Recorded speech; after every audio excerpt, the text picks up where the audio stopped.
B, do you?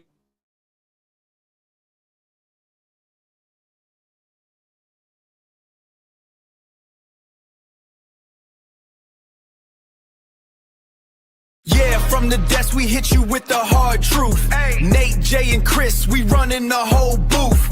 That Honolulu blue, yeah, we bleed that. One ass cheek, three toes, tell them where the squad at. For the Lions, we going all in, no bluffing. This our season, man, for real. For the city, yeah, we bringing home the trophy. One pride, let's get it.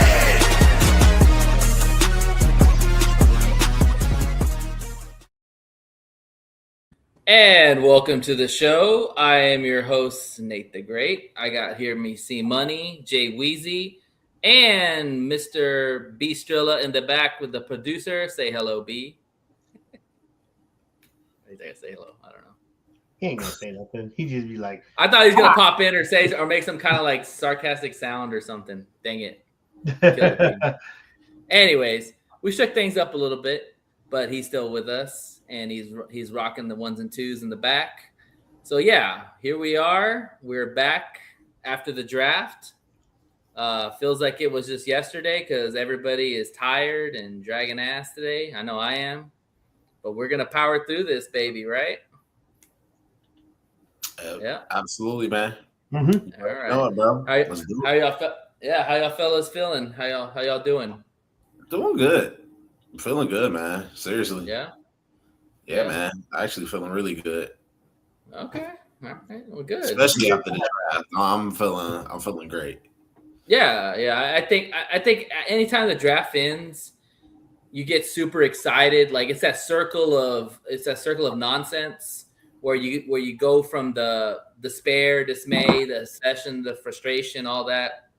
And then, oh shit, here comes the draft or free agency. Okay, we did some moves, we got some players. Okay, now I'm back on that wheel of hope and all that, and then we're going to enter into the season, you know? Mm-hmm. So the draft kind of brings a lot of excitement out to a lot of people for sure. Like everybody thinks their team's Super Bowl bound now, right? Hell yeah. Every team. But, and Chris, how you doing, boss? I'm not doing too bad. Yeah. Getting ready to purchase a house, but other than that, I'm pretty good. Oh, there you go. That's exciting. Mm-hmm. Good. Is it gonna be Honolulu blue? Sure. Fortunately, it's all white. I'm not a big white fan, but ain't much to choose from, so it can be a lot of white. Usually it's the white picket fence, not the White House. So kind of messed up there. Yeah, I know. Getting a fence is an upgrade and costs money. I don't want to do that. Yeah, that's true. I hope you got a nice power washer to wash those sides off. Yeah, like I said, I mean, it's rough. The whole neighborhood is pretty much all white, so I'm gonna blend in. But man, I hate white. But you bought a white house. Yeah, well, they're all brand new, and they're all and if you buy through a construction company, you get a lower finance rate. I got you. I mean, we're talking like 4.7, not like 6 or anything like that. So there you go. Hey, that's 4.7. Yeah. That's what's up. Okay. Yeah. I do have one question. Does it have a man cave that you're gonna put all your Lions drip in there? So it's 4 bedrooms, so I will have a cave. Woo! There you go. Yes. Mm-hmm. There you go. Mm-hmm. Yep. If I ever get a house, that's my goal. Is I want to have a man cave for myself. Absolutely, and I will drip that thing out crazy with Lion stuff. Mm-hmm. I'll be hosting the show from the basement. There's no basement. They don't make basements anymore where we're at. So that's very true. And I'm mad because I love basements. But anyways. All right. We don't need to go there. All right. Moving on. Let's go ahead and get started with the draft. So let's talk about the first pick of the draft for the Lions, Mr. Blake Miller out of Clemson, right tackle. Chris, give me your thoughts on Blake Miller, and then I'll go to you, Jay. All right. So out the gate, saw a lot of Twitter. You always get that day after the draft, you get all the reactions and everything. You get a lot of people that say like, man, this was terrible. Oh my gosh, and stuff. The reason why a lot of people do that out the gate is because one, Bain was right around the corner. You probably could have traded for him, right? Who knows? But Monroe Freeling was right there for you to get. Why didn't you get him? Okay, so if you go back and you look at the tape and you look at the stats, and you look at what he is, the biggest, and I like it. I like the pick. It's not a name. It's a pick. So that's what they do. They don't go with names, obviously. You know, when we all think they're going to pick a certain guy, they don't pick that guy ever. Right. So when I go back and look at Blake Miller and Monroe Freeling are like they're nearly neck and neck. They're literally the same player. They're the same player. What pushed it over the edge is that this guy has not missed a freaking game since freaking middle school. 54 career starts. 54 career starts to Freeling 1 year. Yep. That's a big difference. Yeah, and he set the record for Clemson for like snaps, like 3,778 snaps. Like he's never like he is always healthy, which is weird because we always go after injured players. This guy does not get injured. Debunk that narrative. Yes. So he that's where I think that's where it's split. Now we'll never know if that is truly what split it, but it looks like that's what it was when you look at Chris, I can guarantee you, Brad even said himself, those 54 starts, that was a big reason why they brought him. What's up, Robbie? Wheeler fan? So I like Blake Miller. I mean, tackles and stuff are not a sexy pick. They never are. Yeah. But I mean that guy we needed. So cool. He's plug and play. Yep. Go ahead, Jay. What are your thoughts on the pick? Yeah, I agree with that. A lot of people, he just said, like Chris just said, a lot of people don't think that that's a good pick. Really, if you look at it, they can revamp the whole offensive line. Now you got Cade Mays. You can really put Penei Sewell back in his original spot, which is left tackle, which kind of shakes everything up. He was already one of the best, if not the best, right tackle in the game. Now you put him. He will back. be the best left tackle in the game. You're putting him in his original natural spot, so that's going to be a strength for the Detroit Lions. So, yep. I like the pick because, like you just said, he started 58 consecutive games. I think he won like Iron Man of the Year award, something like that, where he only missed like maybe one practice and then came back that day. They want experience. They've made it abundantly clear that they want experience on the offensive line because that was kind of a weakness last year, and their whole game has been running the ball. If you can't run the ball, then the offense is just not going to click. So if you can't protect your quarterback and can't run the ball, things won't look good. And they made it clear that they just want to build up the offensive line. So I like it. It was a good pick. Yeah. Freeland, my man's out of Georgia. I think he might be a good tackle, but he can only play left tackle. They don't know what he would like on the right side, and you don't want to take that gamble with someone who you're not really for sure on. So, I like the pick. I ain't have a problem with it at all. Yep. Yeah. So a couple of tidbits about Blake Miller. I do agree that his experience definitely trumped over Monroe Freeland.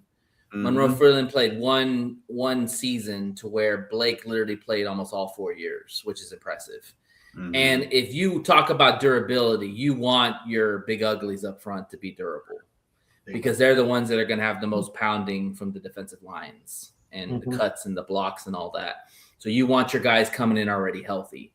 Also, too, the reason why we didn't take Monroe Freeland is because they were planning on moving Penei to the left tackle.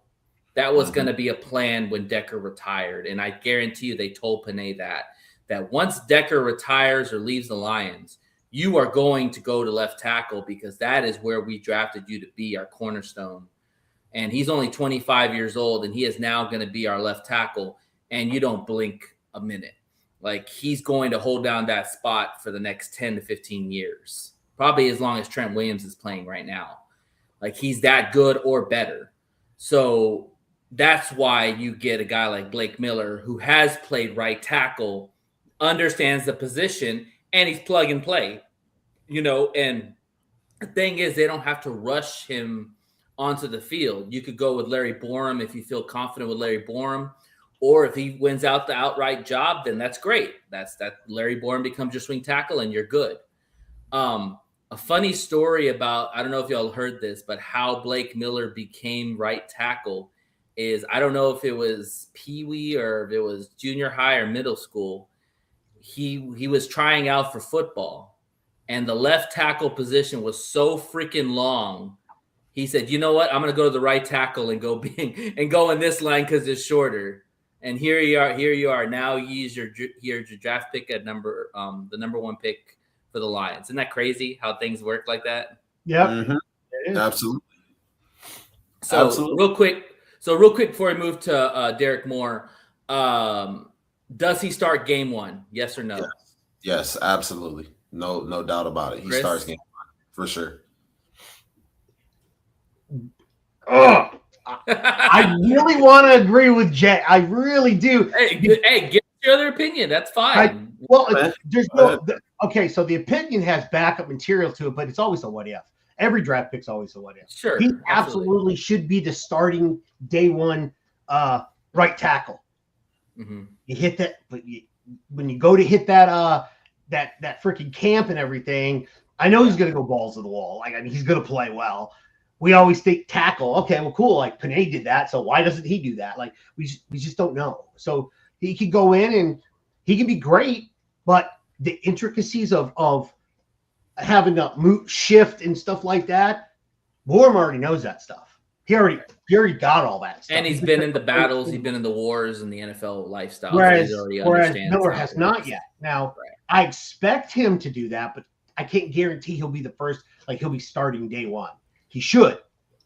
Can't guarantee it just because you got that insurance with Bourne. That's all. I think the reason why he will start day 1 is because, like we just mentioned, he brings the experience to the table. Yeah, he has the experience. He has. He's plug and play. He's ready. He's ready for. I mean, guy. That's why if you weren't, a lot of people weren't big on it. I can guarantee you that nobody out there knew who Blake Miller was before the draft because, for one, a lot of people don't watch ACC football, and you aren't looking at the linemen if you weren't really in tune with it. But nobody knew who Maron Freeland was either. So it speaks for itself, and they explain why they took him. It's for the experience. He looks good. He plays with great pad level. I mean, that's a guy that don't need. I'm not going to say he don't need to be coached because everybody can be coached and get better. But that's a guy that plays with a high football IQ. Yeah. Dan Campbell and Brad Holm loves those specific guys. Absolutely. And IQ. And Brad's been scouting this guy for 3 years, so you know that he's probably the day 1 starter, but like with any draft pick, when you head into camp, I mean, if you're a quarterback and your team doesn't have a quarterback and you just got drafted first overall, you're day 1 starter. Like there's nobody else. You know, like I mean that's exactly. Other than those situations where you don't have a player that's even close, like him, he could trip and fall and go into a number 1 slot. Other than that, dude, everybody's always it's always a guess until you get him to camp, see how well they're. I mean, this guy's smart. He's going to be day 1 starter, but there's always that 1% chance. For sure. And I'll say this to wrap up this Blake Miller, like. If you're talking about building cohesion with the O-line, which I think that was a big problem last year because you had a lot of pieces that just did not cohesively fit. This time around, if you're going to stick to one O-line, unless injury happens, you want to have that one O-line for the whole season. Yeah. I definitely think that Blake's going to fit that because at some point Blake's going to start. So you might as well get him in there in the fire right off the bat so he can build that cohesion with all the guys. Yeah, we're done. I mean, they want this offense. Think about this. They want this offense to hit the ground running. Yeah, they want to be able to protect Pacheco. Yeah. They want to be able to protect Jahmyr Gibbs. But also Cade Mays, you got him there that you got to fit him in that same thing. You know. While I mean, we know obviously he's better than Glasgow. Like he brings a lot of experience to the table too. So. You want your most experienced guys in and who's going to protect their quarterback the best. You don't want to play with a lot of moving pieces on the offensive line because, like last season, like B said, this offensive line, this team is going to go as far as the offensive line takes them. I believe that's the case again this year too. So Absolutely. I think Blake Miller started him off at right tackle. Instant upgrade for your offense. Just saying. I agree, man. Well said. All right. Breaking news. The second pick of the draft was a defensive end. Hallelujah. And he happened to come from Michigan. So, Jay, I'm going to kick it off to you. Tell me about Derek Moore. First team Big Ten who forced the most sacks. Now, 4 sacks is something different, obviously, than getting sacks. He had 10 total sacks last season, but he forced the most sacks. So basically he put other people like Jay-Sean Barham, offensive linemen not offensive linemen, but defensive linemen like Rashawn Benny, Etta, all of those guys to be able to put pressure on the quarterback and get the sack. Derek Moore is a national champion. He played on a national championship team, no matter how people feel about it. He brings a certain element to the game to where you can line him up on third or second, even obvious passing downs to bring heat on the quarterback. Now, a lot of people were upset, including me, that they didn't go out and get Ruben Bain, but Derek Moore doesn't have to be a Ruben Bain type player. He just has to play his game. Put heat on the quarterback, draw double teams when you can, and just complete your assignment. He don't need to set the edge. We didn't need a guy like that. I mean, really, let's be honest. With the Detroit Lions playing like they did last year, ranking bottom half when it came to allowing quarterbacks to have time in the pocket, they needed to get better on the defensive line. Yes, he does set the edge well. That's a good thing about him. He is a good edge setter. The edge they just picked up. Wantham. DJ Wantham. Yes. And you got Hassanin, Aiden Hutchinson. Those were the only 3 defensive ends you had going into the season. They clearly needed another guy. Derek Moore was a great pick. Okay. I'm just saying, I don't want to be the homer of the group, but no, I mean, if you're gonna kick a player from Michigan, the state of Michigan, it might as well be a Wolverine, right? Yeah, Derek Moore, he's a good player. You ask any Michigan fan, you ask anybody. Like I said, he was first team Big Ten by coaches. In the Big Ten, he was named first team Big Ten. No, I watched this tape, man. I was very impressed. Good burst off the middle, good strength, good push in the pocket, good burst in the getting to the quarterback. You know, he's a disruptor. It's one thing that I always pay attention to as a former defensive lineman myself. It's one thing that I always pay attention to, and that's the first step. The first step, how you get off the ball. How fast are you able to get off of the block, be able to shed your block? Derek Moore was elite at that. Now, I'm not saying he's going to be a double-digit 10, 15 sacks a year. I'm not saying that he's going to do that, especially as a rookie. But he's going to bring a lot of attention to help Aiden Hutchinson and other people on that defensive line. Well, we don't need him to be a star. We need him to come in with at least 10 sacks a game. I mean, I'm sorry, a season. Just to kind of complement Aiden. Because Aiden is our star. So yeah, exactly. Chris. And so, Derek Moore, that pick was great. Okay. Seriously. Chris, what are your thoughts?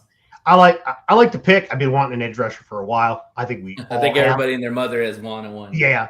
The bonus was that he went to Michigan. So that's just everybody's happy that he went to Michigan. So I could care, because once you get drafted, I could care less where you went to college at. It doesn't really matter to me. But it's cool. That's great. I mean, we traded up a few to get him, which is cool. It looks like they were eyeing him, I think. And there was a lot of talk that the next pick, the coordinator or whatnot, was in Michigan. The Ravens head coach. Mentor. That's it. Yeah. He was connected, and he was like, I don't want. He was for sure going to take him because he took Zion Young because Moore was off the board. He would have took his boy Moore. Yeah. I almost guarantee you. I put all my life savings on that. $1's not much. That's just Brad. That's just Brad being Brad, man. Brad's got this second sense about himself that he knows, like, hey, I got to make these moves because something's coming down the pipeline. Remember Gibbs? Yeah. Nobody was going to take Gibbs. Yeah, that was not true. A lot of teams wanted Gibbs. Yep. So he knows stuff, he hears stuff, and he makes the move. So yep. So also I'd like to add to that. So in terms of your shedding blocks thing, so I looked at a lot. I was looking at a lot of not stats. I was looking at a lot of scouting reports Mm-hmm. So he's great at the bull rush, just like Aiden was. Of course, he needs to develop that, but he needs to develop better techniques, which I think a lot of another move or something like that, right? However, when he does not win with the bull rush, he cannot shed his blocks. He has problems going down the line, so he ends up staying engaged too long. So they'll get him off of that. He'll be able to. They'll be able to teach him to get off that. Casey will work with him on that. Yeah, shed and go. Most of his stuff that's a weakness is teachable. Almost everything that he has is teachable. So it's good. I like it as long as he's willing player to learn. We got our edge, man. We got our book. Yeah. And he's from Michigan, so now you got 2 Michigan ends that are going to rock your defense. Like, that's exciting stuff. Watch and see what he brings. He brings a lot of speed.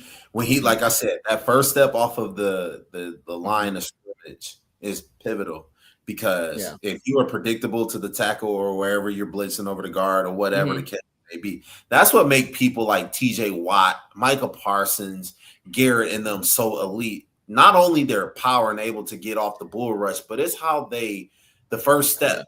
You know what I mean? It's the footwork. It's all in the footwork. How you use your hands. Derek Moore was good at that last season. And B was telling us last week or a couple of weeks ago, he's like, man, I'm not a really big fan of Jayshon Barham because he's good, but he's not Derek Moore. Jayshon Barham, I don't want to take anything away from him because I like the kid.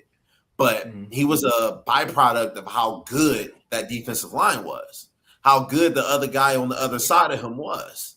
You know, he was drawing a lot of double teams, which freed someone up, which happened to be Jayshon Barham. And I think that's going to happen with the Detroit Lions. So a couple of pointers with Moore that I just want to highlight. First off, edge setter. He does set the edge. I watched some of his tape. He's really good at pushing the runner to the sidelines, which is great when you have a guy like Jack Campbell to come in there and just obliterate the situation. So he's a good edge setter right there. Second of all, if you watch DJ Wantham's tape, it's very similar to Derek Moore's. They're almost carbon copies of each other, which makes me think that because Wantham was only a 1-year deal, that more likely he'll probably start over Moore, but you're going to see a lot of Moore. And then Moore is going to be the future other side end. As long as he can set the edge, he's going to be that guy opposite of Aiden. Hey, I have a question for Derek Moore. Sorry, it popped into my head. No, you're good. You're good. Go ahead. So, Jay, here's a question for you about Derek Moore. Okay, so he's a little light in the tail feather in terms of weight. Would you be willing for him to gain weight to reduce, but therefore it reduces his speed? Because his power, well, if you add like 15, 20 pounds of weight, it'll make him a lot better. I'd much rather have the power to push the pocket. Or would you rather have him continue with the weight he has and keep his speed? It depends on how the Detroit Lions want to use him. I personally wouldn't want that. Reason being is because we were just talking about like bull rushing and all that hadn't been just the greatest. His strength is being that speed kind of guy off the edge who can really just beat his assignment based off of the speed. That's what he was really good at doing.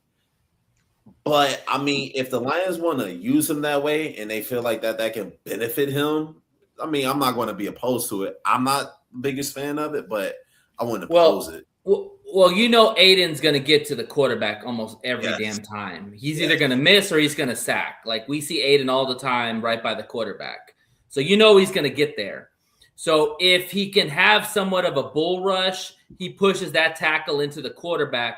That's going to give Aiden so many sacks, or it's going to give him more opportunity to get sacks himself because he's going to have that power. Because that's what they wanted from Davenport. They wanted that from Pascal.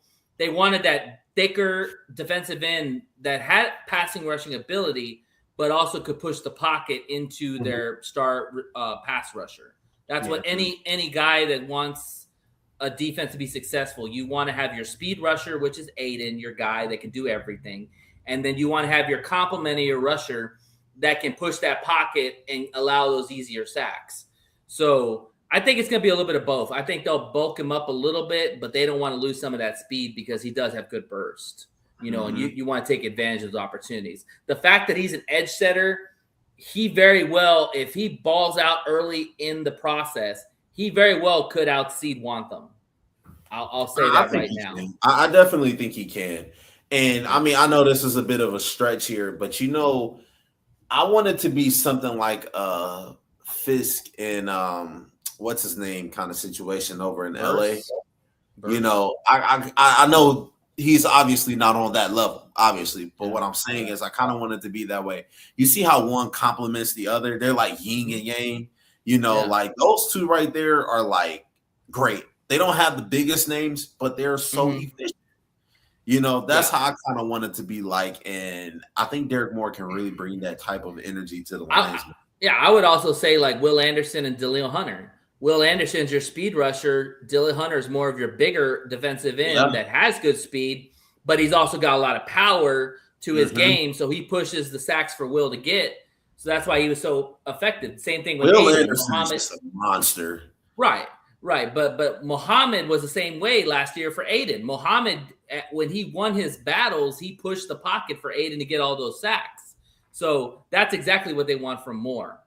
But just to wrap up the second pick, he's been coached by probably three of the best defensive coordinators in the game: Wink Martindale, Jesse Minter, and Mike McDonald. Two of them are head coaches in the NFL. That's all you need to know. So he's got good tutelage, and he's going to be coached by Shep, who we all see is going to be a good defensive coordinator in the future, or is getting there. So I'm excited where he's going to be. He doesn't have to be rushed because, like I said, we have Wantham to start with, but he's going to be in the rotation, no doubt. So. Oh, yeah, absolutely. Absolutely. All right, let's move on to the third pick. Jimmy Roeder. I'll go back to you on this one, Jay. Give me your thoughts on Jimmy Roeder. I have a question for the both of you. Kind of a controversial pick for a lot of people. I got a question for both of you guys. Nate, you probably won't know this. Chris, you're a Michigan fan, right? Oh my goodness. Okay. I bleed green and white, baby. Green and white. Man, but he watches Michigan, but go ahead. I'm sorry for that, man. I'm so sorry. But anyways, who was the leading tackler on Michigan's defense last season? Roeder. Oh, I'd have to check the stats on that. I don't follow this guy right here, Jimmy Roeder. Okay. And he's gotten gradually better over time. Now, is he Jack Campbell? Absolutely not. But no one is. He is a great sideline to sideline tackler. He made good open field tackles. Now, he's not good in coverage. I will say that. He's not good in coverage, but he can definitely get to the ball and make tackles. He's very agile. Those non-coverage linebackers, I'll tell you that. Yeah, he's very agile. And, I mean, he can move. So, I like this pick as well. Now, I'm not going to say put him up against Tucker Kraft or TJ Hawkinson because it won't be good for him. I mean, he's going to get burnt every single time. He needs to get better in coverage. But when it comes to running and being able to get to the ball, like sideline. He's got good size. He's 6'3", 2 something, right? Like he's about as big as Jack, but just Jack is more Jack. I actually like that pick too. That is going to be a sneaky, solid, good pick right there. If he can just be somewhat average to above average when it comes to how's it going? If he can be average to just slightly above average in the pass coverage, he'd be really good. But I mean, his pass coverage is horrible. It's not really that good. That's not something we want to hear from a linebacker's position. But go ahead, Chris. All right. I hate Michigan. No, I'm just kidding. I don't hate. I don't hate nobody. The hate's already started. Jesus. No, he's a Detroit Lion. He's not a Michigan player anymore. So exactly. Okay, so I'll go with the worst first. Okay, so this was the biggest thing, and I'll ask you, Jay. Who was their other linebacker? Yeah, sorry, I could. Yeah, who was House? Okay, so here's the thing. This was the biggest deal because their biggest question mark is he only has 11 career starts across 4 seasons. Mm-hmm. And he's been injured. I would ask you why that is because that is a big deal. So, I'm You're in asking Pennsylvania. Who cares? It's Pennsylvania. He's Penn State. Probably. I don't know. Maybe Penn State? That's even worse. Who's a Penn State fan? No, I'm saying he's from Pennsylvania. He might Penn State. But go ahead. Go ahead. Don't get caught up. Come on. No, I asked Jay what the big deal was. Yeah, why didn't he play more? Because he's been dealing with injuries. He's had injuries in this past. He's definitely had a couple of injuries. Okay. And whatever, Robbie. and that kind of kept him sidelined. That's one thing that he definitely dealt with. He's definitely dealt with some injuries, so that's iffy too. Okay. I mean, his tape isn't bad. Good. He's got a good tape. Yeah. Mm-hmm. My question with him is, where does he fit within the Lions linebacking core? Because if we look at the linebacking core real quick, Jack is your star. That's for sure. He's your do-it-all linebacker. Barnes is hopefully going to take the next step in his progression now that Alex is gone. Rodrigo is projected to probably be the third linebacker because he's had starting ability. And then you've got Roeder and you've got Damian Clark they got from the Texans. And so where does he fit in that rotation? Like right now, see Rodrigo, or could he be that right now? Right now, I do think he is competing with Rodrigo for a spot. I think that's literally what they drafted him. And I think they look like the same player in some aspects. He's a bigger version of Rodrigo. Rodrigo's a very small guy, but he's a hell of a tackler. Roeder is a bigger dude, but he's a good tackler too. Exactly. Yeah. And I mean, as crazy as this may sound, I think that obviously Rodrigo is a bit more physical. And I mean, we all know Rodrigo is tough, but Rodrigo just can't do is stay healthy. And once he had that ACL injury, he just hasn't been the same person that we really and he's not good in coverage like Roeder is either. So it's going to be whoever plays better coverage will probably see the field. I can see him being a rotational player. I don't see him getting, 50 snaps a game. He probably get, 10 snaps per game right now, on running downs. If you got a third and short, something like that, they want to run the ball, you can line him up. He'd make a good tackle. I can see that, but it's not going to be the only thing about this pick that I was kind of like a little head scratching is that. Can I finish my analysis? I didn't even say one word. I'm sorry. You guys went right off, and I was just like, all right. Well, I know. I'm trying to cut. You gotta get because I will go pause. I'll wait, and then I'll continue. So if you guys jump in, I'm glad you said something. So go ahead. No, so he also like Jay said. So his coverage isn't great, and that is due to his It's due to his when stuff like for instance, largely like when stuff bounces to the outside and he has to go catch them, he doesn't have the catch up speed. He doesn't take proper angles, so his coverage skills are lackluster in that. He can get better at it. I do believe. I don't know how much better though at the pro level. Yeah, I like the pick. I wasn't even looking for the guy at that time. I was looking for another position. So it kind of came out of left field for me. I was like, okay, cool. That helps. That helps our linebacking core. Yeah, clearly they felt that they needed to address somebody in the linebacking room. They needed to have another body in there along with Rodrigo and Damian Clark. So I'm okay with it. I was a little head scratching in the moment because I hadn't seen him. Like, he didn't pop off the tape for me a lot. But I didn't watch a lot of Michigan football, so it's understandable, that I kind of didn't see it. But also, too, I was a big fan of Sutton from Penn State, the big-ass defensive end, the 6'6" guy. I really wanted to get him and more. And the Packers took him literally right after Roeder. So that's where I'm going to look at it as. Like, hopefully Roeder is the guy because I really like Sutton. I didn't want him to go to the Packers. You know what I'm saying? Like, because that's the last thing you want to do is give another pass rushing in with along with Micah Parsons to the Packers. But anyways, other than that, I do think that he'll probably be more of a special teams kind of guy right now, early on.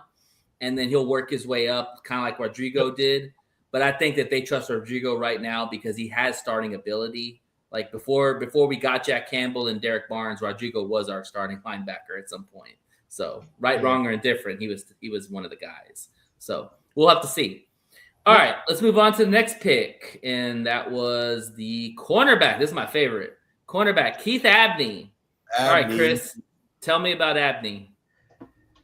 Not a whole lot. It's believe it or not, I was the only guy I had not gotten a chance to research. Oh, you dropped the ball. Yeah, okay, I was the only guy. Go ahead, Jay. Let Jay go first. Yeah, give me a minute. I mean, look at his measurables. So I told y'all when they picked him. Remember, I sent y'all that text message. I'm like, yo, say he probably one of the best, sneakiest like players in the draft, especially at that time. They had him actually mocked going into like second. Third round, yeah. I have him right here, mid-second.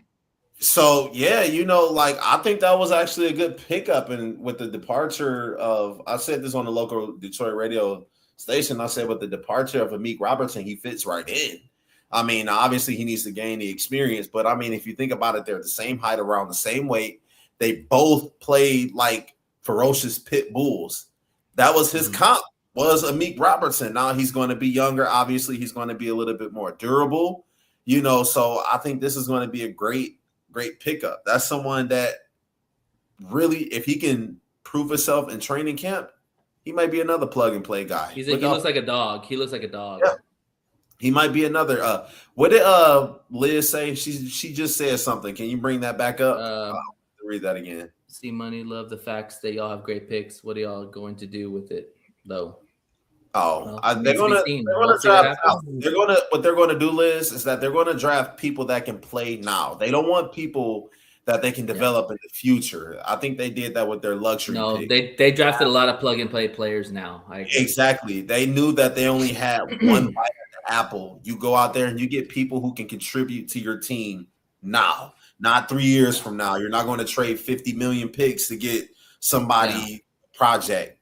Like they did the last couple of drafts. The expectation is that we don't want to draft this high again. We want to draft in the later rounds, just like the Chiefs, perfect example. They're not going to draft this late in the round again or early in the round. They're going to draft later. Exactly. Something how I comp this draft right here. I really comp it to like the 2021-22 draft. Reason being is because the only big name the Lions picked up was Penei Sewell. Right? That was we didn't even know what Sewell was. We didn't even know how good Sewell was going to be. He felt the age. Exactly. A lot of people were upset at that pick. I don't know why, but if you think about it, when they drafted McNeil, Onwuzurike, St. Brown, a lot of people are like, okay, these are bodies that they could possibly just plug in and see how good they may be. Yeah. Look at them now, with the exception of Onwuzurike. For sure. Chris, give me your quick analysis on Mr. Abney. Exactly, Liz. Exactly. All right. You say quick. I had it all written down. Okay. This. Give what you got. Give what you got. Go ahead. Sorry, I didn't mean quick. All right. So strength. This sums it up. This first one, incredibly competitive temperament that jumps off the film. This kid wants to fight for every single catch and do not back down from any, regardless of matchup. Like, bam. Like, I like that. That's awesome. That's awesome. So he said short. I kept it short. 5'11", right? 5'11", right? 5'10". Yeah, 5'10". Yeah. So my 2 points. My 2 points on him is he's probably the second best cornerback that I like to see outside of Pons that went to the Jets. He's a fighter. He's a nickel cornerback mostly, and I get Meek vibes. So we might have drafted a Meek Robinson all over again. So I'm good with it. Great value. All right, moving on to the next pick. We're gonna kind of run through some of these quicker. Kendrick Law. Okay, this one was kind of a little head scratcher because I don't think a lot of people saw receiver coming, but you saw his tape and you know why. Jay, give me your thoughts. Kendrick Law, what he had, like a 4.3 and a 40, something like that. Dude is fast, and he got hands. Look for this to be another sneaky good guy. I mean, a lot of people with the St. Brown thing didn't think that St. Brown would be as good as he is now. Watch and see how good this kid be. I ain't saying he's gonna be St. Brown, but he's gonna contribute. If he is, that's even better. Shoot. Right. I mean, that's just a plus. But yeah, Right. I can see him playing special teams, starting out as special teams, Absolutely, possibly kick return, possibly punt return, to see what he and Dortch could do. Special teams. So we'll see how it goes. Yeah, that's gonna be a good battle for return. I just didn't like they traded some picks to go up and get him. That's my only gripe that I have. I didn't like it. Was a future pick, so we're good. Yeah, that was my only thing. But other than that, I think he's a good, solid player for sure. Go ahead, Chris. This is my favorite player in the draft. My favorite selection out of everyone. Okay. I was very fascinated. And you know why?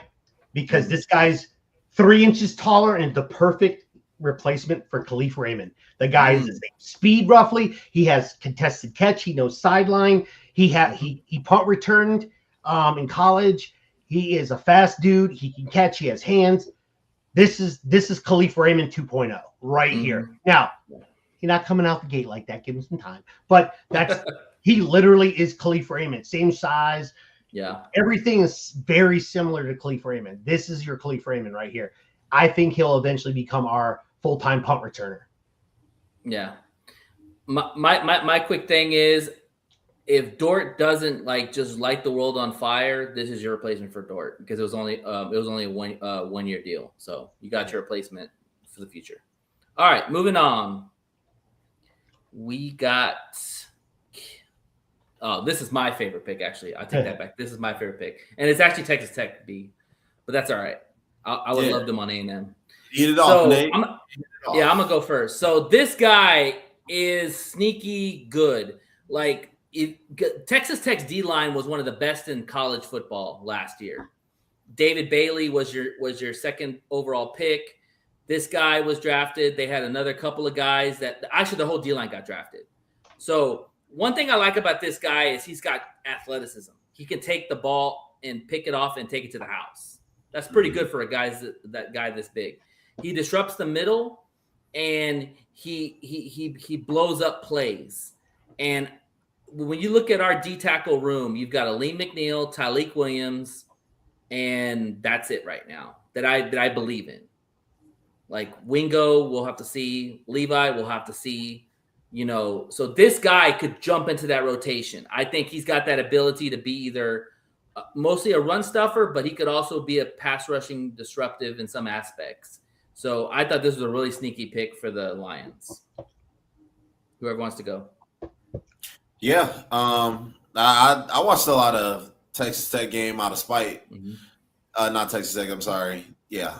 I watched a lot of games out of spite just to see how they did, because I really, be honest with you, I don't like that conference, but I mean they had a really nice defense down there, and I know he contributed to it, so I'd really like to see how where he would fit in with our team, who position he can kind of come behind and learn under and see where it goes. So I mean, we'll see. Yeah. Chris? I'm indifferent about the pick. I don't hate it, or I just don't love it. No, yeah. I mean, at this point, you it's a shot in the dark. So exactly. Go ahead, Chris.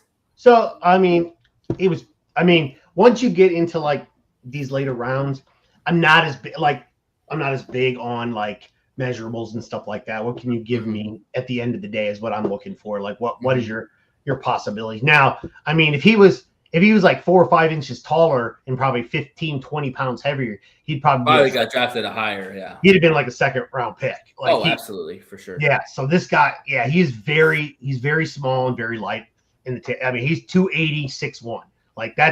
That's the lower 5% in all of drafts ever in history. Yeah. He's very light. He can get up the middle, man. He can blow up plays. That's what I like to see. He's very disruptive. So and he is both very good at pass rush and run defense. His tackling has a lot to be desired. And believe it or not, the player comparison that they had matched him up with, Mekhi Wingo. Oh, really? Yep. So I would say Go ahead. Go ahead, Jay. I was going to ask, it's something just clicked in my mind when you said that, with the later draft picks and stuff like that. What are the odds that some of these players, even when we get this deep into the draft, when we talk about round 5 picks, being able to make the team with some of the departures we had last season? I think this guy's got a really good chance of making rotation. I really do, because it's very thin right now. I really do think that with this Detroit Lions mindset, that they drafted people that they needed to come in and not necessarily be starters. Obviously, we got those, but to be that depth, those rotational players that can make an impact. Because I mean, if you look at the D line, can anyone name anyone outside of Aleem McNeil, Tyleek Williams, Aiden Hutchinson, and Wardham that was on the defensive line? Yeah. Look how many defensive linemen they took in this draft. Yeah, exactly. Also, we're about to talk. Yeah, I was just going to say really quick, also with Alex Anzalone being gone, I mean, roller. So, I mean, I just wonder how many of these people will make. There are going to be some good battles, that's for sure. There are going to be a lot of good camp battles that I'm going to be interested in watching. All right, let's get to the last pick, Mr. West out of Tennessee. And there was kind of a question about this. Is he D tackle? Is he DN? So from what I understand, they're probably going to play him at end because he's listed as in on the depth chart, but he could probably play inside if he wanted to. He's a very versatile piece. So, Chris, I'll go to you first. Yeah, I mean, like you said, 7th round. I mean, just give us a short answer. Whatever you want to say. He's good. Good luck. That's all I can say. Okay. There you go. Good luck, buddy. That's about as good as you get right there. I mean, his run defense sucks. His tackling sucks. I mean, his pass rush is really good. There you go. Maybe he's just a specialist in the pass rush. Maybe he's like a James Houston type. He's a smaller guy. Yeah. That was what I told you early on. Jay, what do you think? I mean, I really don't know too much about him. I'm gonna be honest with you. But when they first made the pick, it said DN. When they drafted and announced his name, it said D at the end of his name. So I'm wondering how they're going to use him and where will he fit in because, type of defense will you run if you're having him as a defensive end line up, inside the other ends. I just want to know the type of defense you're running and how you'll use them. I mean, it's going to be interesting to see. Yeah, I think situational pass rusher is probably the best way to describe this guy. If he makes the team. So, we'll go from there and see. All right. Well, that wraps up all our draft picks. So, hey, we feel good about this. We're not going to do a grade. We're just going to say, hey, it was a solid grade. And there's 9. Yeah, we got to figure out like who all the 9 were. But solid grade. I'm happy. You got plug-in players. You feel like things are looking up, and we'll have to see what happens in the camp. But let's move on to UDFAs because the Lions are always big about UDFAs. So everybody's got a UDFA that they think could be a possible starter or jump into the 53-man roster. So we'll go. I think both you and Chris both have Lucas, right? Yeah. Okay, so let's talk about Lucas real quick. Yeah, I it's something about that guy that I like because last year when they played Michigan, I mean, he was in that backfield quite often. So, that kind of just showed me that he can get in the backfield, especially, I mean, even though Michigan wasn't really that good last season and when they played great talent, they kind of fell apart. One thing you can say about Michigan is that their offensive line is always stout. Their offensive line is always physical. And for Bryce Underwood to be under as much duress as he was against USC showed me that defensive line really knew what the hell they were doing, and Anthony Lucas contributed to that. He's got good bursts. I've seen some of his tape. He's got good bursts, which is good. He's little. He's 194 pounds. Didn't know that he was. Holy hell! Didn't know he was that. No, he's 256. Okay. I was about to say, damn, that's a small guy. He's 256. Justin's bigger than that guy. But no. Yeah, I was just thinking like, I didn't know he was that little. But one thing I say is that'll be a guy, an undrafted free agent, that I would not be surprised if he made the team. Yeah, and there's plenty of room to do it. Chris, what do you think? Okay, so this, and I'll make it real quick because I love this guy too as well. He's got he was on this draft channel that I use and B uses the same thing. This guy was slated for the 4th round. So I'm like injury issues, you think he dropped? Maybe. I mean, He's 72% in run defense, 81 in pass or rush. production. Maybe production wasn't there. Sacks. Yeah. So far I haven't been able to find anything. He doesn't have a lot of he didn't go to the combine or anything, and he didn't do a pro day from what I get. So I don't see a lot of like he runs a 4.83 or something like that in the 40, but that was like done some other time. So yeah, I mean, he has a below average burst off the snap. That's it. I don't know. Damn, you look faster on tape, but that's career sack total sits just under 3 across 1,000 defensive snaps. So maybe he doesn't get to the pass rusher fast enough. Yeah. Maybe that's it, but durability is a question. He had a season-ending low leg injury in 2024. So other than that, I love the guy though. I think he's going to be a steal. He's like a Terminator. When I say that, no, not Will Anderson. What I'm saying is that he's a fucking force. Now, while he isn't getting the sacks and you don't see the sack pile up, you see how he handles his assignments in front of him. Yeah, that's a dude right there. Like I said, if he make the team, I wouldn't be surprised. He's got an opportunity. I think that they definitely could do some more ends. He went undrafted. I really couldn't tell. He's listed on here on this website as a edge rusher, DM. Okay. So he probably can play inside and outside. Yeah. All right, let me get to my guy, and then we'll wrap up. Luke Altmaier, the quarterback from Illinois to Ole Miss. Thank you. Listen, real quick. He kind of reminds me a little of Kirk Cousins. He doesn't have the strongest arm. He's accurate in the intermediates. He had 23 touchdowns, 5 interceptions in his last year. He's played almost his whole season, his whole career at Illinois.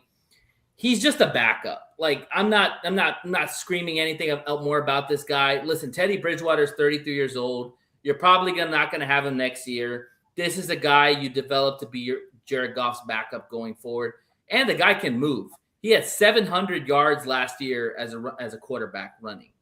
That's impressive for a guy who doesn't look like he runs. 700 yards. So that's my guy. Any quick thoughts on that? Yeah, no, Luke Altmaier. I've seen him play, and I think he's because he's the Big Ten. Yeah, for he's sure. really good. I mean, last year he beat not this year obviously, but last season the 24-25 season. I seen him beat Michigan. I seen what he was capable of doing. Yeah. You know, I seen him run all over teams and be able to make precise throws. Now, while he's not throwing 400 or 500 yards a game like people want to see quarterbacks do, I mean, he makes precise throws. What was his completion percentage? Like 62 or something like that. 62, you know, it's pretty good. On an average, not elite, you know, kind of average where you can actually see him make, you know, nice throws. Now he do put the ball in harm's way sometime because I don't think he has the strength. That was one of the knocks he had. He doesn't have a lot of arm strength. But I'm telling you, he makes precise throws. So he's an intermediate thrower. We'll see how. Chris, what do you think? Yeah, Chris. What do you think? I mean, he has a small body, small frame, but he's got a very accurate deep ball. But his short stuff is lackluster. He fumbles a little bit more than you need him to because he has small hands, very small hands. But other than that, I mean, and we talked about this prior to the show. His scrambling in rush is weird because it's his lowest rating out of everything in the passing game. So like he doesn't scramble or run well, but not in the sense that he's not fast or quick. I think he may use it as a crutch, and that could be considered. Yeah, it's possible.